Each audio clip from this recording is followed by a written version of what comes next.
Némésis, c'est un groupe de femmes qui viennent des mouvements identitaires, néo-nazis, extrémistes. Évidemment, c'est facile de dire les woke quand on est un homme blanc. Mets-toi des talons, une jupe et des collants et va dans la rue. Qui ne connaît pas bien sur le bout des doigts Harriet Tubman ne peut pas prétendre être un bon coup.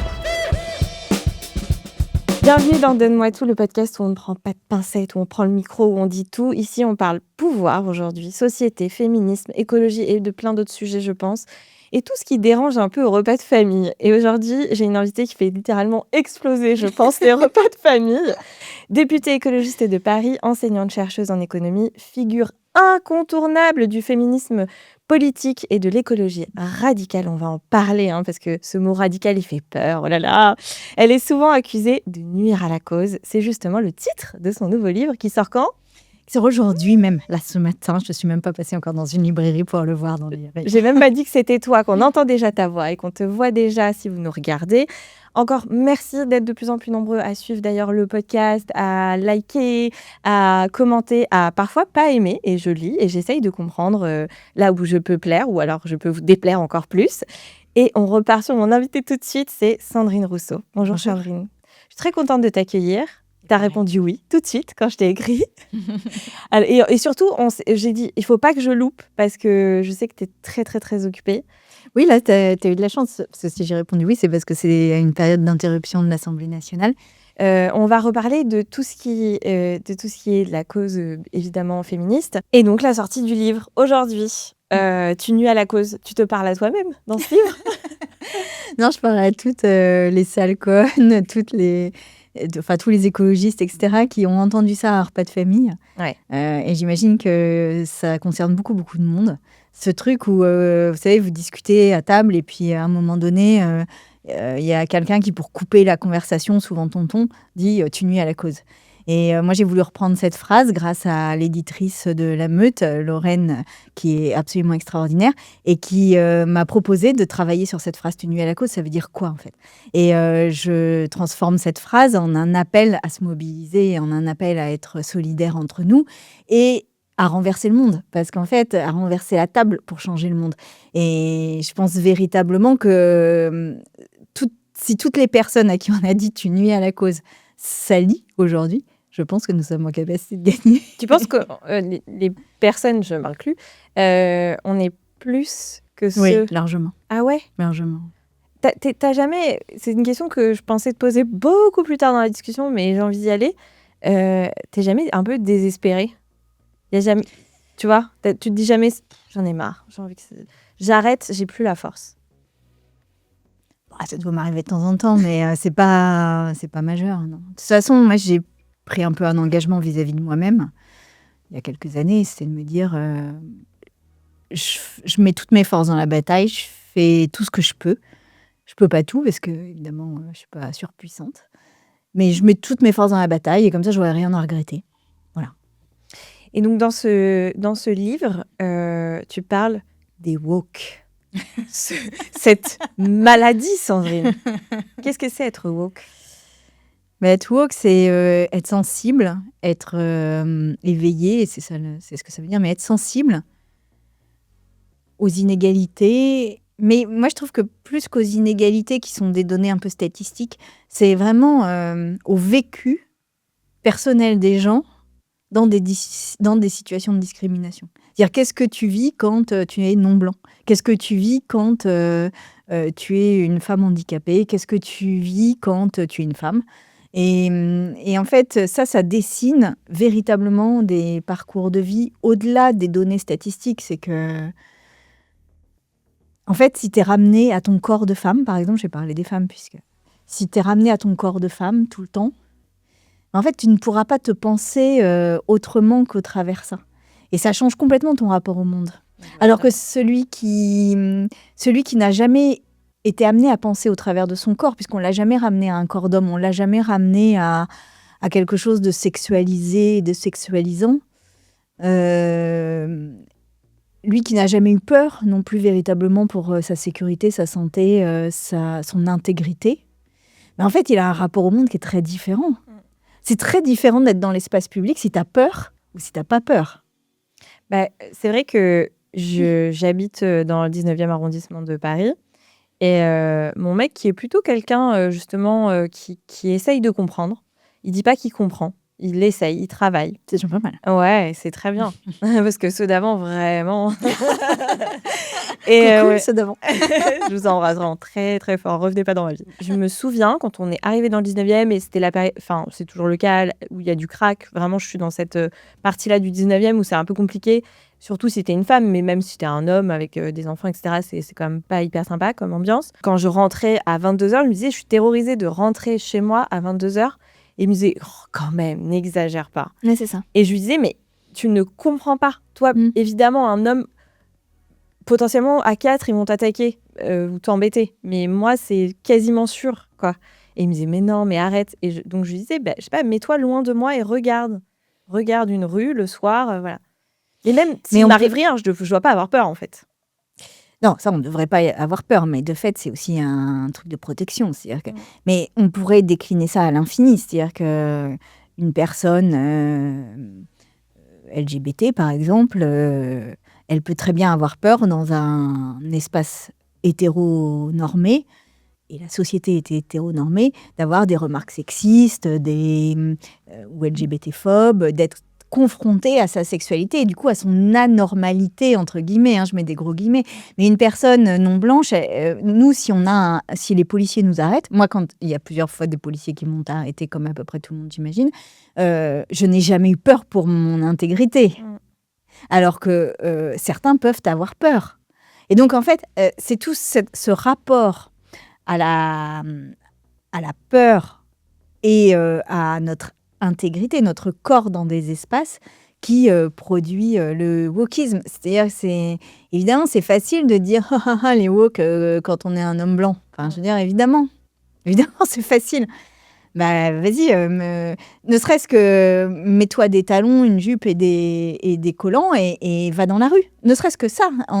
Tout homme blanc que tu es, hétéro, vas-y, fais ça. Ah, on pourrait faire des tests. À 20h, à 21h, à 22h, à 6h du matin.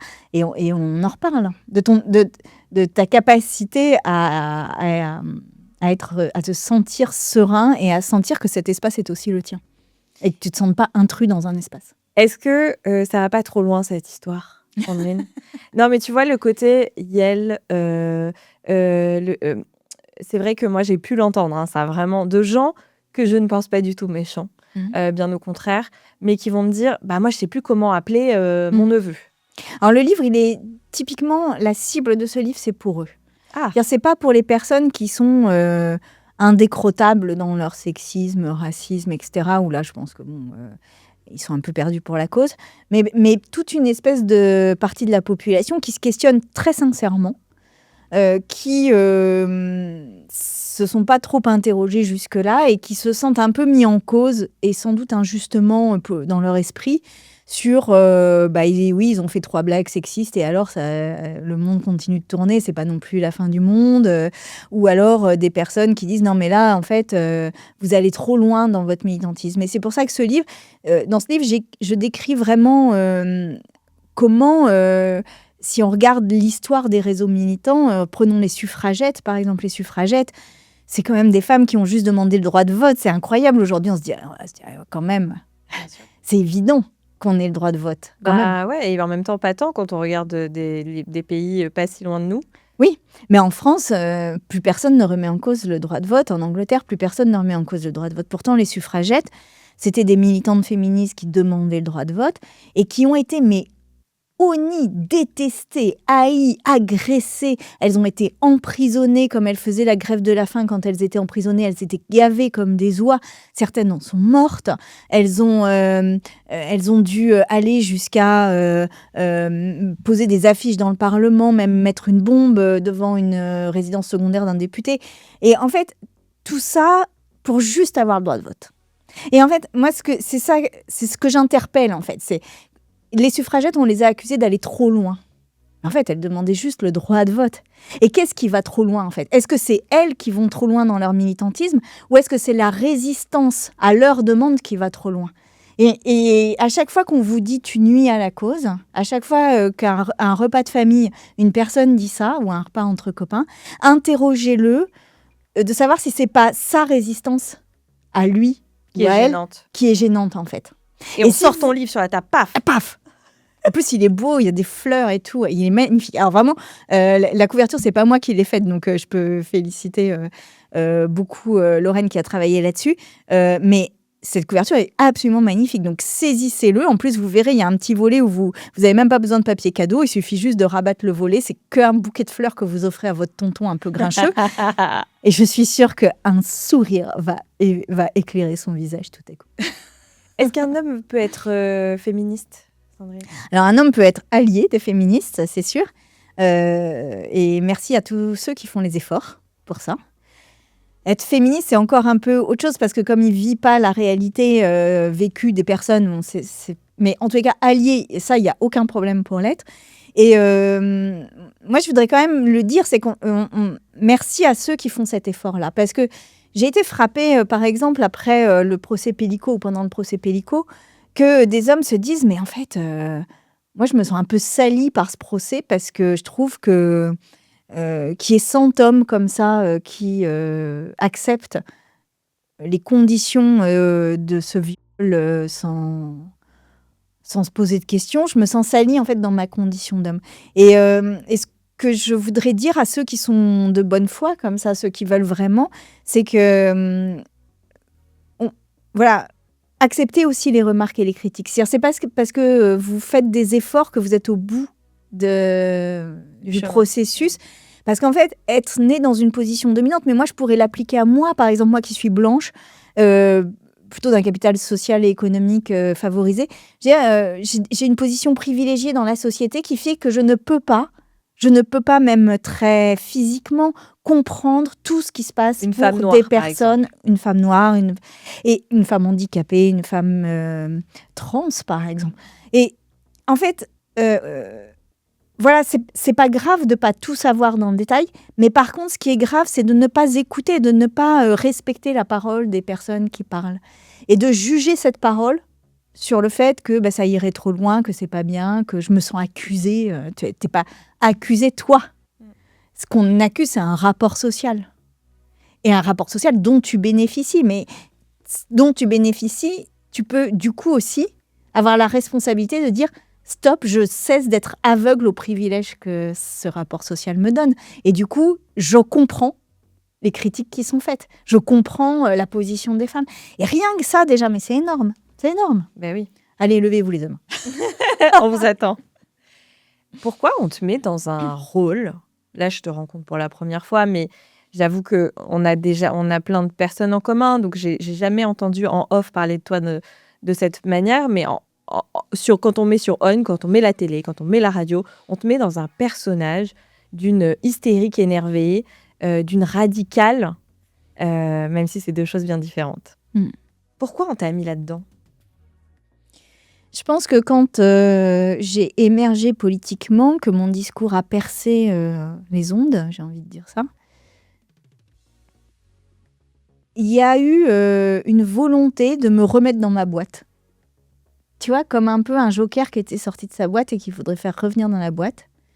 Parce que je dérangeais trop l'ordre établi. Et toi, t'as pas joué de ça? T'as pas poussé le curseur à certains moments pour dire « Ok, je vais me mettre dans un personnage, je vais pousser, et après, comme ça, j'aurai la place. » Non, t'as pas fait ça. Ah non. Mais même les plus grandes polémiques qui ont eu lieu autour de ce que j'ai pu dire... Le barbecue, par exemple. Tu peux reparler du barbecue qui est quand même une folie, moi, je trouve. C'est une folie. Le barbecue, c'est une folie. J'ai dit une phrase du type, parce que je ne la connais pas par cœur, mais du type, il faut aussi qu'une entrecôte cuite sur un barbecue ne soit plus un symbole de virilité, quelque chose de cet ordre. Oh, mon Dieu, c'était jusqu'au New York Times, cette affaire, madame. Incroyable. En fait, ça a touché. Un truc incroyable. Mais il y a un truc autour du barbecue. Hein. Moi, je l'ai vu quand J'ai vu que Trump, face à Kamala Harris, un des premiers trucs qu'il disait, c'était « Elle va vous empêcher de faire des barbecues ». Mais non. Mais si. C'est hyper inquiétant. Il y a une passion barbecue. On ne veut pas vous enlever vos barbecues. C'est une métaphore. Mais surtout, en fait, l'idée, c'était de dire réfléchissons au rôle genré. Et parce que c'est vrai que les hommes font le barbecue et que les femmes font la salade à l'intérieur quand même globalement. Ouais. Et je veux dire, on a l'impression de l'avoir découvert à ce moment-là. Oui. Enfin. Et puis, c'est aussi, on a besoin de diminuer la consommation de viande pour notre santé, mais aussi pour la planète, puis pour les animaux qui sont tués et qui sont élevés dans des conditions tout à fait indignes, pour les personnes qui travaillent dans les abattoirs, en fait, pour tout un système. Donc, on a besoin de diminuer la consommation de viande. Et pour ça, il faut comprendre pourquoi on en a envie de cette viande, pourquoi on l'aime, pourquoi c'est le symbole de quoi, en fait, cette consommation. Et si on regarde, eh bien, les hommes mangent 50% de plus de viande que les femmes.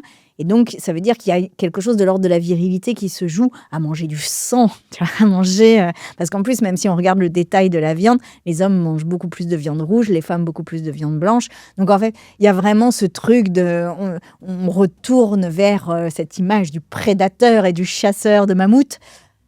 Bon, alors, maintenant, on va quand même dans les supermarchés, donc c'est nettement moins héroïque, quand même. Peu de gens chassent. Consommation de viande.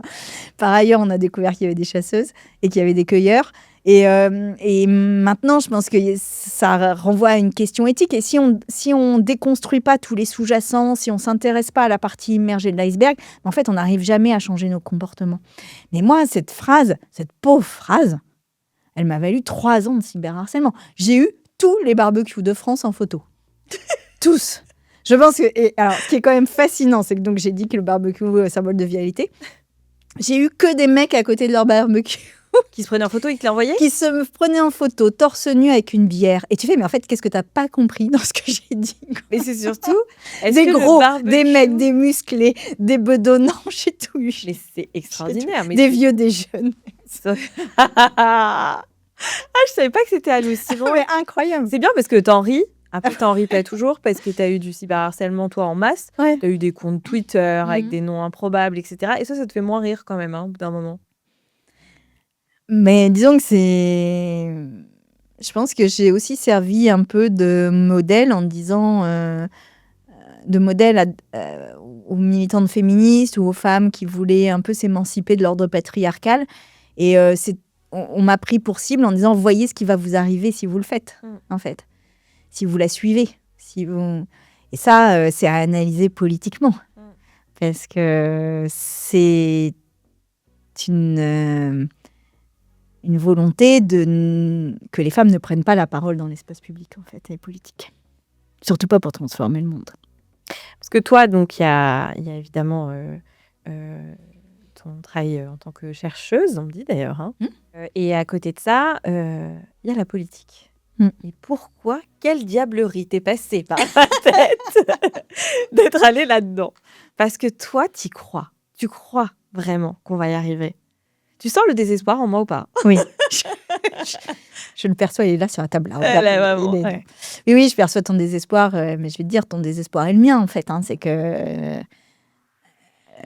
cette politique me désespère à peu près tous les matins où je me lève. Mais la question, c'est un peu comment tu fais. Qu'est-ce que tu fais ? Où est-ce que tu le fais ? Dans quelle place ? Qu'est-ce que toi, tu fais un podcast. Change ? Toi, tu fais un podcast pour faire réfléchir les gens. Moi, je fais de la politique. Voilà, en fait, je pense que c'est pas sûr que ce soit la politique qui soit le plus transformateur, en réalité, bizarrement. Moi, à la base, j'ai fait du journalisme politique. C'est pour ça que je te dis ça. Vraiment, très vite, je me suis éloignée. Pourquoi ? Parce que j'ai vu des mécanismes... bon, après, je travaillais dans les médias, donc c'était pas mieux, mais j'ai vu des mécanismes qui m'ont terrorisée, où je me suis dit, en fait, c'est un jeu de pouvoir permanent. Oui. Ça, moi, ça m'épuise. Ici, j'ai quand même une boîte à moi en tant que femme dans un milieu d'hommes. Je fais hyper attention à mes équipes. J'ai toujours peur de faire une connerie, de blesser, parce que en fait, au fond de nous, je pense qu'on a tous des comportements dès qu'on devient, qu'on doit. Enfin, moi, on passe le temps où je reçois des entrepreneurs, ils me disent, faut que tu sois plus dur, faut que tu sois plus ferme, faut que tu leur parles comme ça. Je me dis, mais qu'est-ce que c'est que ça ? Donc, la politique, on est à un niveau au-dessus. On domine. Enfin, on réfléchit pour les autres, on choisit pour les autres. Bon, on réfléchit ensemble, mais il y a quelque chose qui me met mal à l'aise. Le pouvoir me met mal à l'aise, je crois. Et peut-être parce que je suis une femme et qu'on m'a dit que je n'avais pas droit. Mais de fait, le pouvoir politique a été conçu par les hommes pour les hommes. À l'Assemblée, tout te rappelle que la place des femmes n'est pas acquise en politique. Par exemple, à l'Assemblée nationale, tu n'as que des portraits d'hommes partout. Les seules femmes qui sont présentes, c'est La République. Tu vois, Marianne, quoi.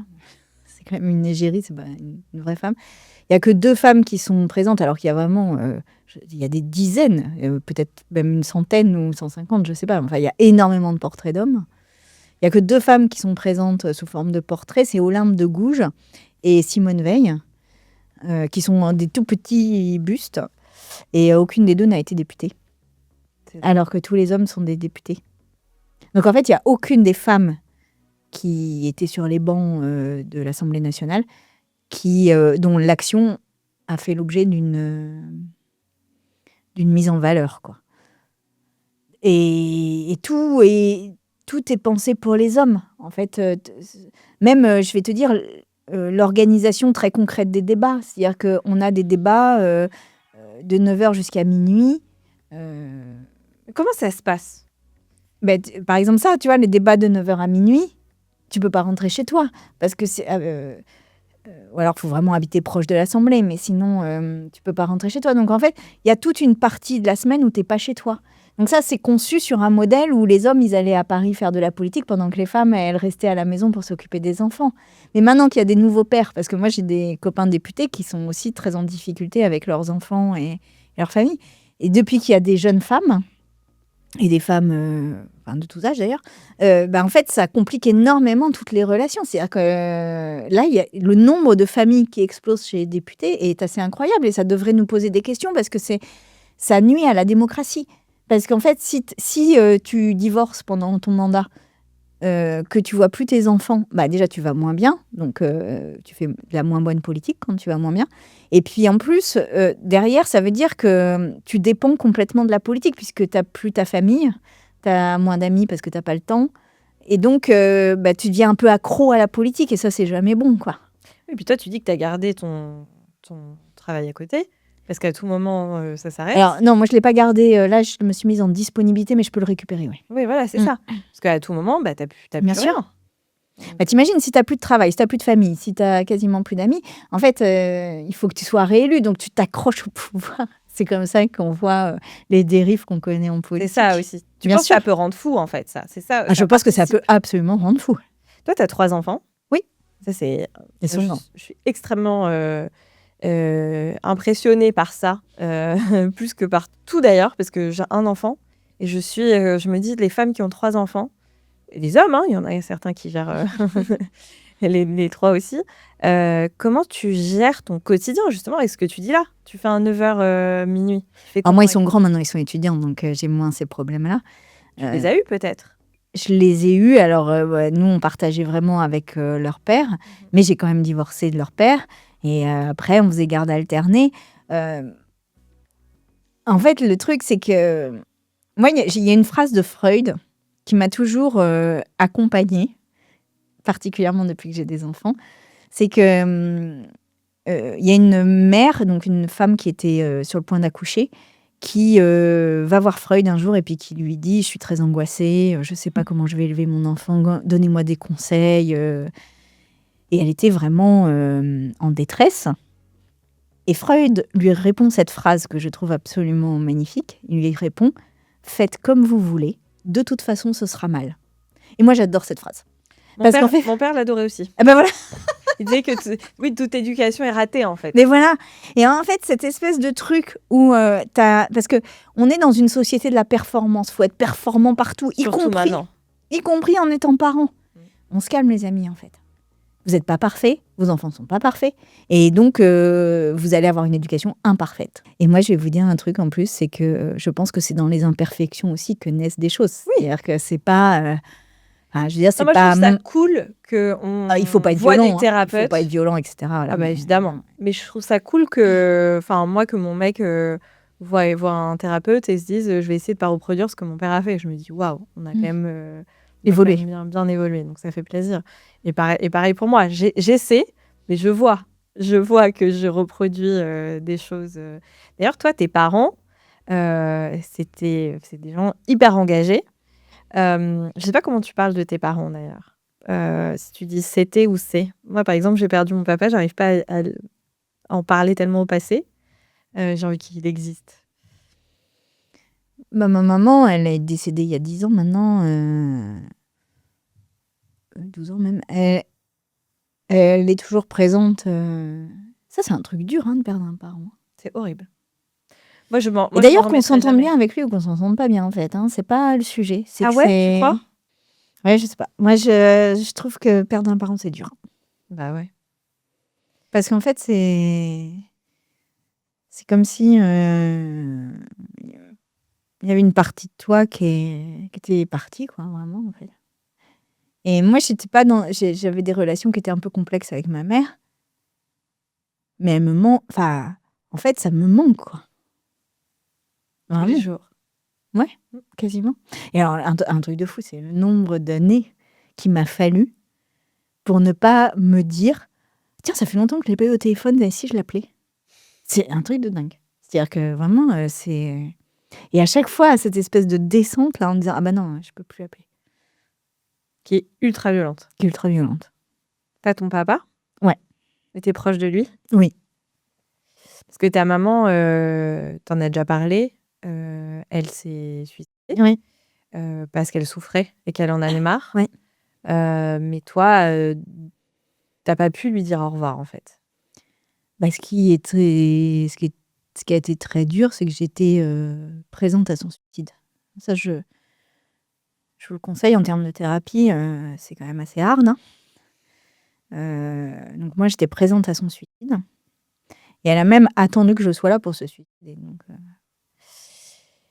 évidemment, c'était un suicide tout sauf efficace d'une certaine manière. Donc, ça a duré 12 heures d'agonie assez difficile à supporter pour moi.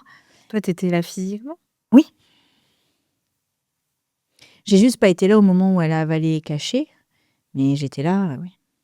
Et elle vous a demandé de ne pas appeler un médecin? Oui. Ok.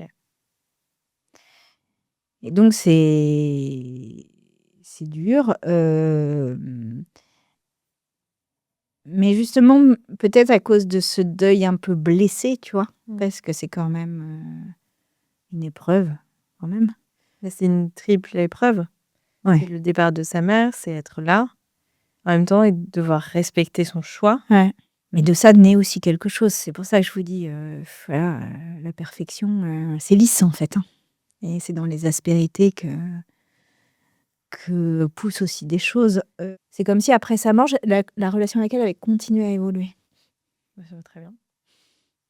Je vois très bien parce que peut-être qu'on pense à l'autre autrement, on le respecte autrement, on le voit comme moins la maman ou le papa dans lequel juste, enfin, par exemple pour moi, hein, j'avais un truc j'aimais bien être avec mon père collé à lui. Et là, je l'ai vu comme un homme, une personne à part entière, pas juste mon papa. Qui il est cet homme en fait? Et du coup, ça prend une autre. Il y a un autre aspect de lui. Et peut-être que j'ai posé plus de questions sur lui aux autres aussi. Donc j'ai découvert des choses sur lui même. Je l'ai mieux compris, je crois. Mais c'est con d'avoir attendu ce moment-là. C'est ce que je me dis un peu. Ah, ça, je pense que c'est un peu universel, hein, qu'on regrette de ne pas avoir vu des choses, pas avoir compris des choses, pas avoir dit des choses. Oui, c'est vrai. Je crois que On c'est ne un pourra peu pas tout dire, universel. je crois. Non.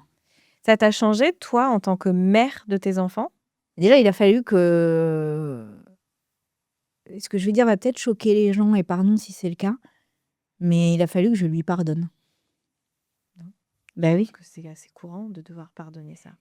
Et ça, pour moi, ça n'a pas été simple. Parce que cette mort douloureuse, il a fallu que je lui pardonne ça. Et en même temps, je dis ça, je lui en ai jamais vraiment voulu, mais il a fallu que je rebrode la relation mère-fille. Parce qu'à ce moment-là, c'était pas une relation mère-fille. Et quand une mère se suicide en présence de sa fille, c'est pas vraiment ce qu'on attend d'une mère ou d'une fille ou d'une relation mère-fille, quoi. Et donc, presque un peu à la manière de ces brodeuses, tu sais, de Calais, ou avec beaucoup de minutie, avec beaucoup de patience.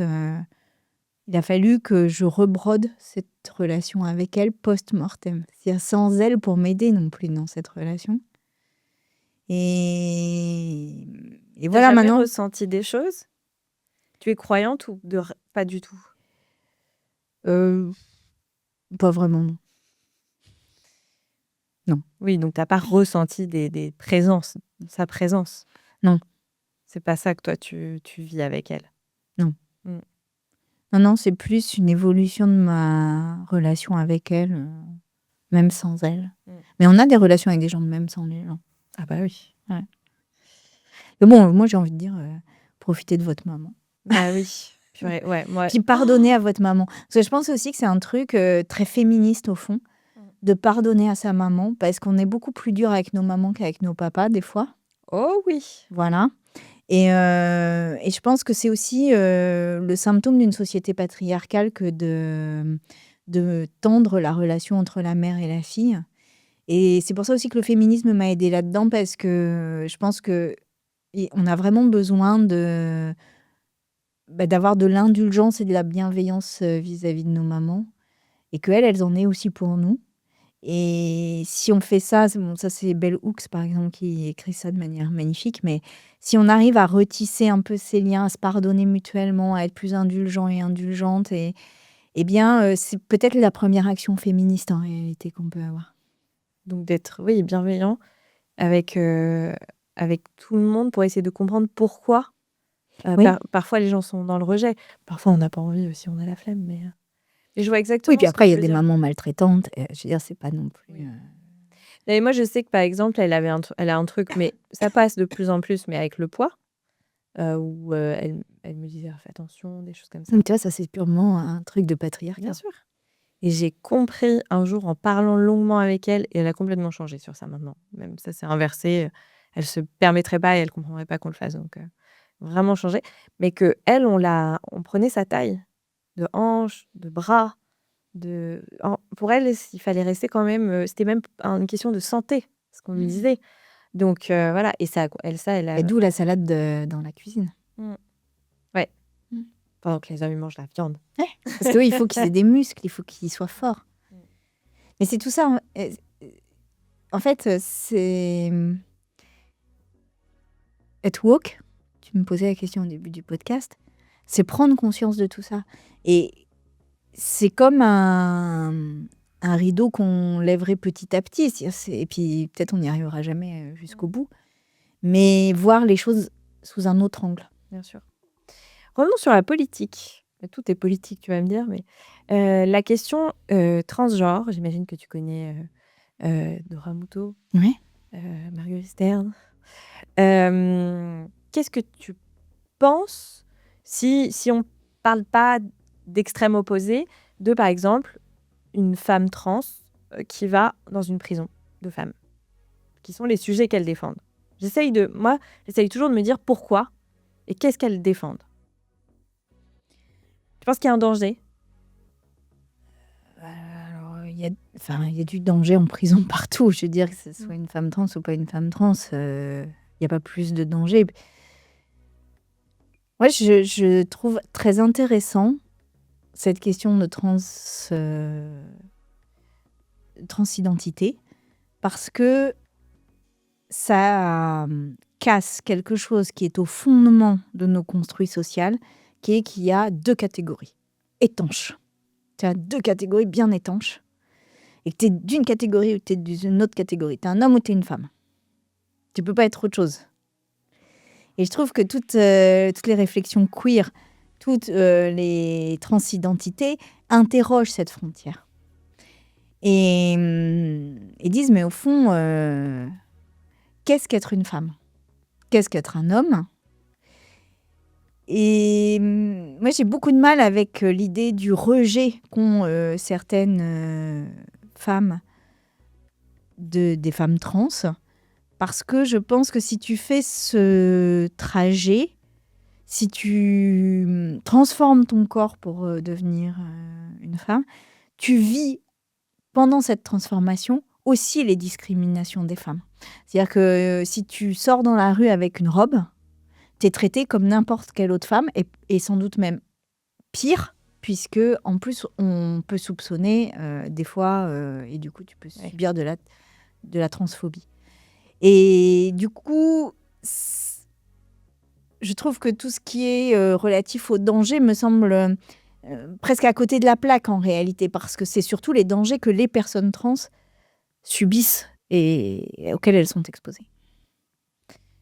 Tu m'as répondu complètement sur cette question-là et je vais enchaîner tout de suite sur un autre mouvement qui dit être un mouvement féministe, Némésis. Ah, oui. Qu'est-ce que tu en penses? Est-ce que tu penses qu'on peut être d'un bord politique plutôt de droite, voire d'extrême droite, et être féministe?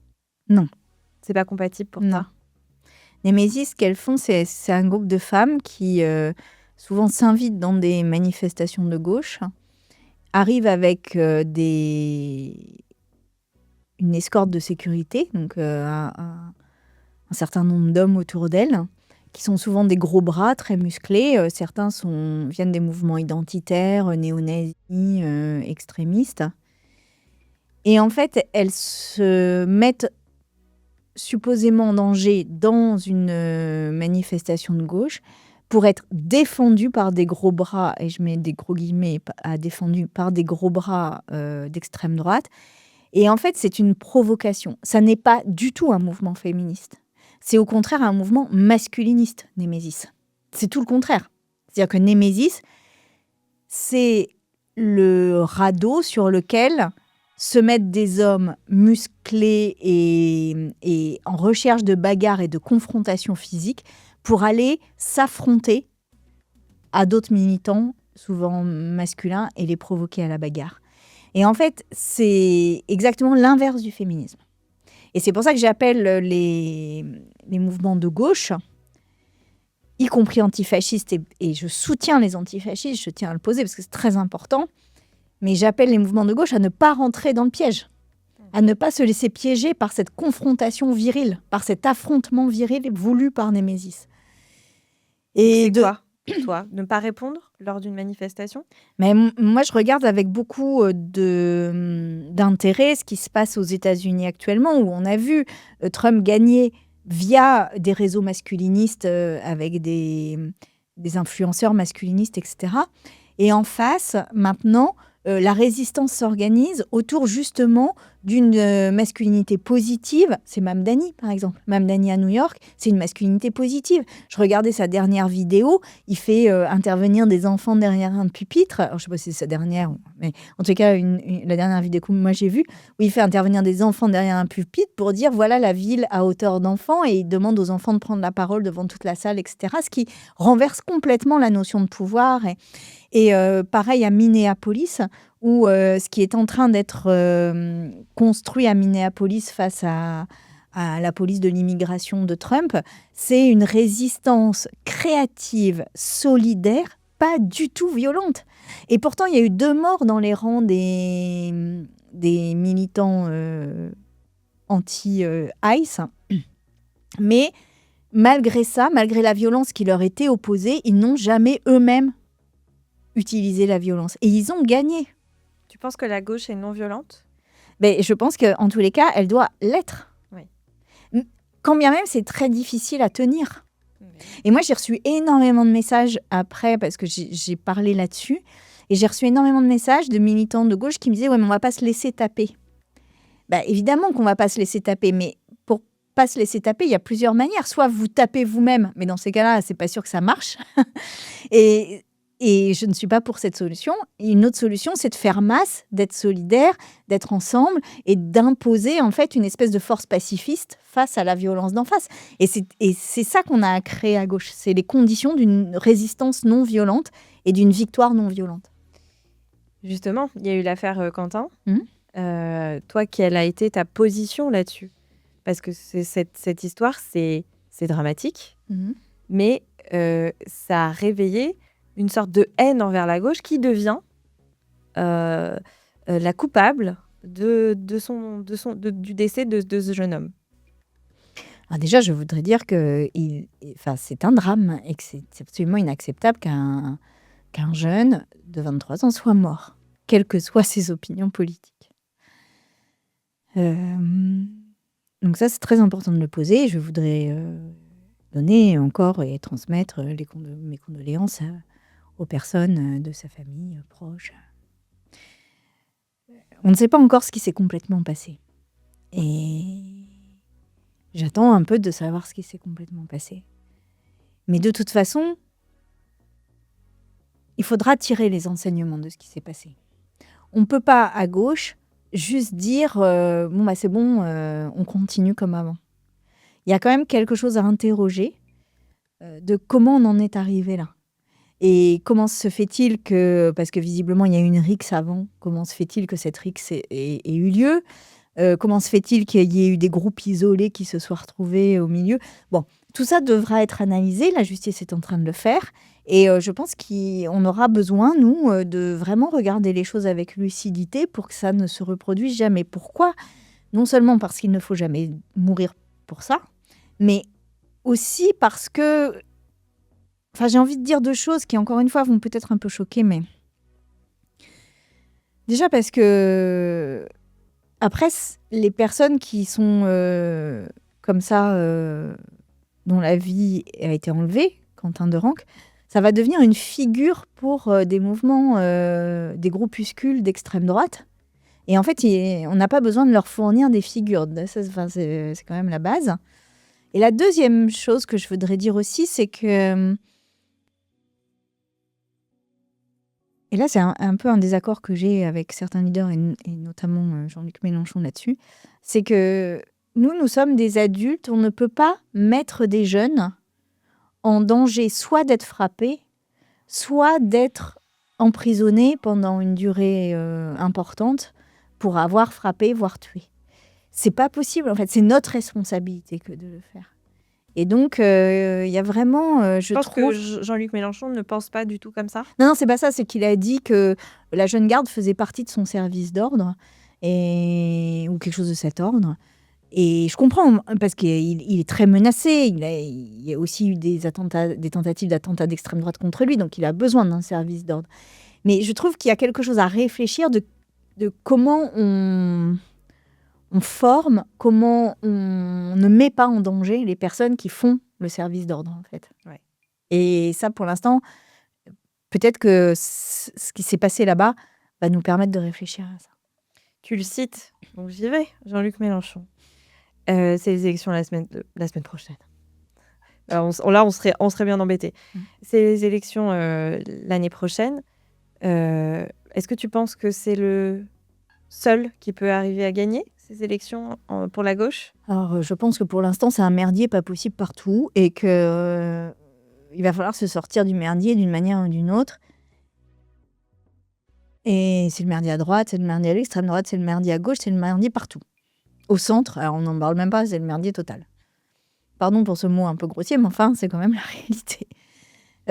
Donc, je crois que... T'imagines que quand tu dis ça, pour les jeunes, mais tu dis sûrement la réalité, hein, je reviens pas sur ce que tu dis, mais t'imagines, c'est paniquant. C'est paniquant. Moi, ce que je vois, par exemple, beaucoup sur TikTok, je suis dans des algorithmes de... mon algorithme, je sais pas, ça fait 3 semaines qu'il est dans quelque chose de... les jeunes qui parlent du désespoir qu'ils ont. Où ils se disent, mais qui va nous représenter? Qui nous représente? Il y a tout le temps une folie qui va sortir sur l'un ou sur l'autre et on ne sait plus où aller. Qu'est-ce qu'on peut donner comme espoir, en fait? Mais c'est pour ça que j'ai écrit le livre aussi, pour dire que l'espoir était là et qu'il ne faut pas s'arrêter au brouillard dans lequel on est actuellement. Parce que ce brouillard va forcément se dissiper à un moment et quelque chose va émerger. Et peut-être ce sera dans quelques semaines, peut-être ce sera dans quelques mois. C'est difficile de le savoir, mais ce brouillard ne va pas durer. Et je voudrais dire aux jeunes que je sais combien ce monde d'adultes vieillissants, j'ai envie de dire ça, qui les ignore, qui les méprise, qui ne s'adresse à eux que par autoritarisme. C'est-à-dire on interdit les réseaux sociaux, on les autorise. on, on, on les considère comme une jeunesse ensauvagée. En fait, par autoritarisme, ce monde-là est un monde qui est peut-être en train de disparaître, en fait. Et peut-être que vous, avec d'autres personnes qui seront vos relais et vos aides et vos soutiens, allez inventer un autre monde. Et je pense sincèrement qu'aujourd'hui, à la moindre minute, cette jeunesse en mal d'avenir peut changer le monde. Elle peut exploser, elle peut prendre la rue, elle peut décider que ça va s'arrêter, qu'on doit les respecter. Et je ne sais pas comment ça va se passer, mais je suis certaine qu'à un moment donné, cette jeunesse en mal-être profond va prendre la parole et va dire stop. Et finalement, c'est peut-être là notre principal espoir. Mais ça, tu crois que ça passe par le vote aussi, là, dans un premier temps? Notamment. Et toi, t'appellerais à voter qui? Tu vas te rallier? Vous allez faire un clan En 2027 ? Ouais. Moi, j'attends que le brouillard se dissipe un peu. Pour l'instant, c'est trop opaque. Il faut rester sur le bord de la route. On ne peut pas conduire là pour l'instant. C'est pas raisonnable. Ok, j'ai compris. J'avais des questions flash à te poser après, mais comme ça, je te la pose maintenant. Est-ce que tu penses que Jean-Luc Mélenchon est antisémite? Alors, je ne pense pas qu'il soit antisémite, lui. Je pense que, par contre, c'est pas possible de continuer à laisser planer le doute sur cet antisémitisme. Que c'est plus possible. Parce que toi, tu penses qu'il a eu des déclarations qui ont pu être ambiguës? Ah, je pense que si les concernés se sentent attaqués, menacés, mis en danger par ces paroles, ça peut pas continuer. Donc il aurait besoin de dire quoi? Qu'il l'est pas? Il l'a déjà fait, non? De donner vraiment... Alors, il l'a déjà fait dans des discours, mais que vraiment, il donne plus... qu'il donne plus la main à ça, quoi. Qu'il alimente plus ça. Parce que après cette dernière sortie, là, moi j'ai discuté avec des amis juifs de gauche, vraiment, c'était plus possible, quoi. Ils en avaient ras-le-bol. Il y avait vraiment une colère en disant mais arrêtez, quoi. Maintenant, c'est plus possible. Et nous, dans le féminisme, on a l'habitude de dire qu'il faut écouter les concernés.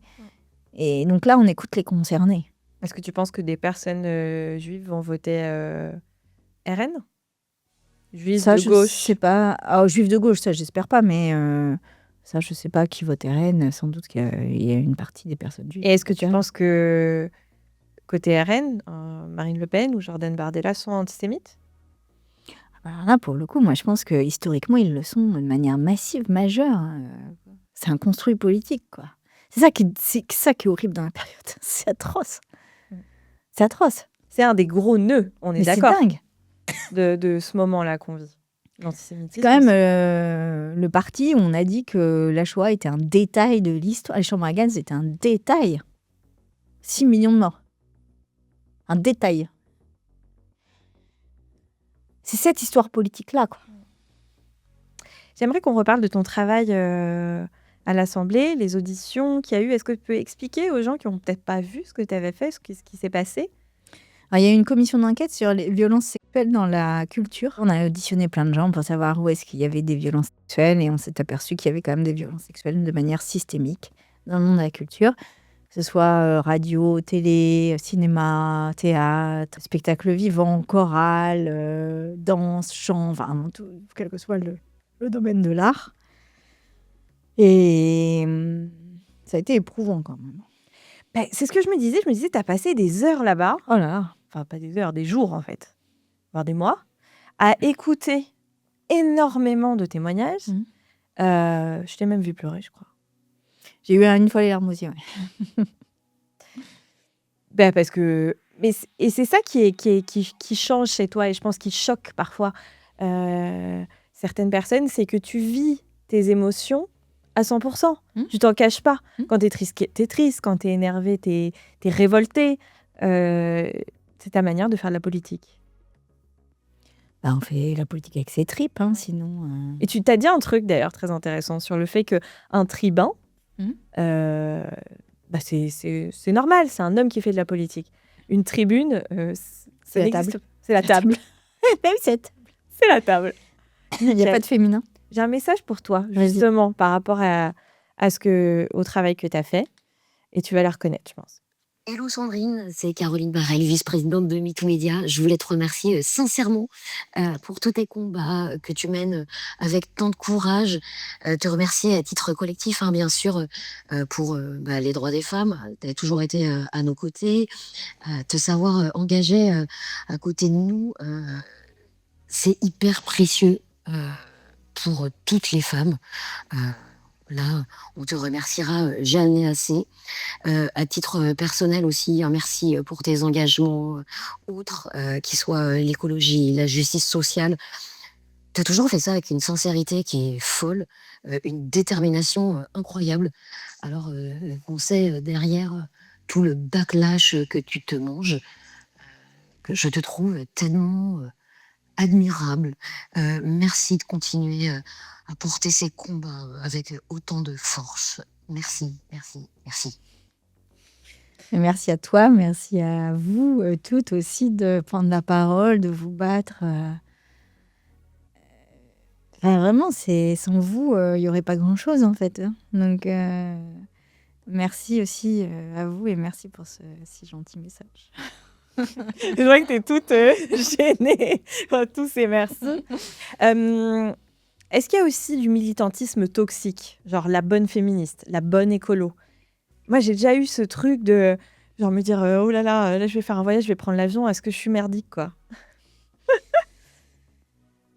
Oui, évidemment qu'il y a du militantisme toxique. Comment on fait pour pas rentrer là-dedans? Ça, j'ai pas toutes les réponses. Oh non, pas Non. toi, Sandrine. J'ai pas toutes les réponses. J'ai quelques petites questions. La chose la plus sexiste qu'on t'ait dite en politique, Sandrine? On m'a traité un jour de Greta Thunberg ménopausée. C'est pas vrai. Si. Et depuis, et c'était sur Europe 1. Et depuis, il est devenu député RN.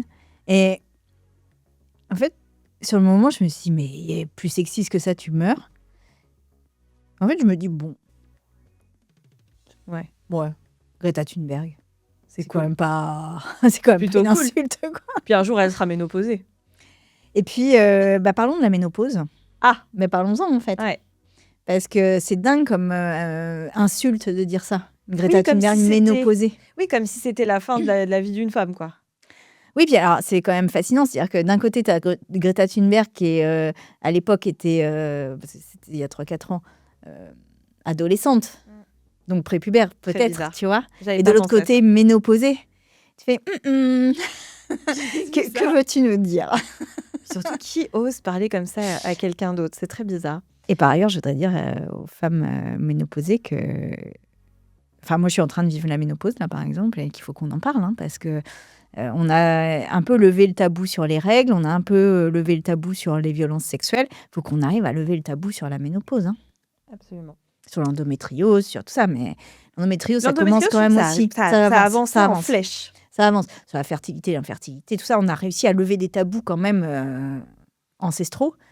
Et alors Là, que il a- la ménopause, moi, La je me ménopause, ça reste encore bien sous le tapis. Donc, voilà, il va falloir qu'on s'attelle à ça et qu'on en parle. Celles qui vivent ça, celles qui ne le vivent pas, mais qu'on Est-ce que le tu vis pose. une ménopause qui va bien? Moi, des fois, j'ai besoin d'un éventail parce que j'ai des bouffées de chaleur. C'est assez étonnant à vivre, hein. Enfin, c'est un truc un peu bizarre à vivre, hein. C'est comme si on avait un syndrome prémenstruel pendant des mois, quoi. Mais il faut qu'on en parle parce que il y a quand même des choses politiques à dire là-dessus. C'est pas possible qu'on soit renvoyé à une forme comme un déchet dans une poubelle à recycler parce qu'on a eu la ménopause. Enfin, ça va, quoi. Et il y a des choses à dire aussi sur la transformation du corps, sur qu'est-ce que la beauté, qu'est-ce que la sexualité, qu'est-ce que mais aussi est-ce que c'est facile d'aller au boulot tous les jours quand on a la ménopause? C'est pas toujours facile, hein, quand on est en pleine bouffée. Enfin, ça peut être assez difficile. Donc, en fait, il y a des questions politiques autour de cette ménopause. Et aujourd'hui, c'est vraiment le tabou le plus complet, quoi. Nouveau travail pour toi. Nouveau. Ouais. Il va falloir que tu te poses dessus. Le cliché sur les féministes qui t'énerve le plus. Mais hystérique, parce que hystérique, vous savez que je ne sais pas si vous savez d'où vient ce terme hystérique. Toi, tu dois le savoir, mais je ne sais pas si tous les auditeurs et toutes les auditrices. Non, je pense que tout le monde ne le sait pas. Surtout les. Hystérique, ça vient du mot utérus. Et en fait, c'était du temps d'Hippocrate. Et c'était des utérus insatisfaits qui, parce qu'ils étaient insatisfaits, prenaient leurs petites pattes et bougeaient dans le corps et remontaient jusqu'au cerveau. Et donc, ça veut dire qu'on a un utérus à la place du cerveau. Le mec, c'est Hippocrate, tu vois. Enfin, c'est quand même pas n'importe qui a développé cette théorie qui me fascine complètement. Il était peut-être crevé ce jour-là. Je sais pas. Enfin, je veux dire, ton pied, quand il est fatigué, il remonte pas. Enfin, tu vois, ça n'a aucun sens, cette affaire. Donc voilà, hystérique, je me dis quand même un peu de culture, que diable. Voilà. Une femme politique que tu admires? Bon, il y en a plein. Bah vas-y, si Allez, Edith Cresson, parce qu'elle s'en est pris plein la figure. Ça a été ultra violent pour elle. Ça a été la première ministre de France. J'ai sans doute plein de choses à dire sur sa politique, etc. Mais je dois dire qu'en tant que femme politique, elle nous a ouvert la porte. Et donc, merci à vous, Madame Cresson. On va faire un mini-jeu et après, il y aura quelques questions. Et après, tu écriras un petit mot. Je t'expliquerai pourquoi. J'ai un jeu parce que ça nous a fait marrer dans le bureau et qu'on a envie de... Je crains le pire. Non, mais je sais que t'es hyper drôle. Donc, je me suis dit, elle va rentrer dans le truc. Elle m'a dit, mais oui.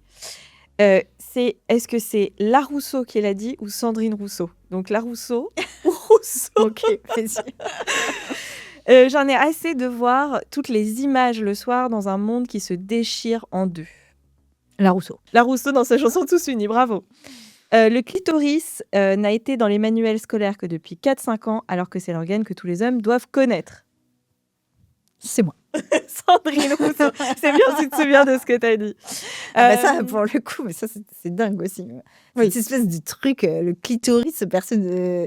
Enfin, c'était dans aucun manuel scolaire, le clitoris. Quoi. Et surtout que ça choque les gens que tu parles du clitoris. Mais c'est dingue. Et qui disent, mais attends, on n'a pas envie qu'elle nous parle du clitoris à 1 heure de grande écoute, etc., etc. Alors, je vais vous le redire, le clitoris est un organe absolument essentiel de la sexualité féminine et qui ne connaît pas bien, sur le bout des doigts, au sens premier du terme, un clitoris ne peut pas prétendre véritablement être un bon coup. Voilà. Bah, comme ça, c'est dit, c'est posé. J'ai décidé de ne plus m'excuser d'exister. La Rousseau ou Rousseau? Je ne sais pas si je l'ai dit, mais j'aurais pu le dire. C'est La Rousseau. C'est La Rousseau, ma solidarité, sororité. Je pense qu'il y a une overdose dans les médias de ma tête. Certaines personnes de ce métier en ont eu ras-le-bol de me voir. La Rousseau? Ouais, c'est La Rousseau. À cause de son titre, Tu m'oublieras. Ah oui. Les gens en avaient marre de la voir apparemment. Moi, j'en aurais jamais marre. Écoute, La Rousseau, j'en aurais jamais marre de ce titre. Dans la nouvelle relation dans laquelle je me suis sentie bien tout de suite. La Rousseau? Non, c'est toi. J'ai dit ça? Ah ben, ça. Très bien. Ah voilà. T'as lâché il y a tout un article où tu dis pas qui c'est, mais tu dis je suis bien. Voilà. Oui, je suis bien. C'est vrai que je suis bien. Et qui est la cousine d'Arthur l'animateur, La Rousseau ou Sandrine Rousseau? Ah, c'est pas moi. C'est La Rousseau. Oui, c'est La Rousseau. C'est la moi. cousine d'Arthur l'animateur. Ah bon? Ouais. D'accord, ok. Les dernières questions. Qu'est-ce que tu fais encore de pas très écolo? À vous, Sandrine.